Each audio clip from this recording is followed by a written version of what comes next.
வட்டனை மதிசூடியை வானவர் சிட்டனை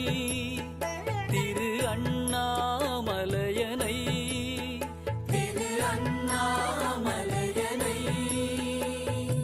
இட்டனை இகழ்ந்தார் புறம் மூன்றையும் அட்டனை அடியேன் மறந்துய்வனோ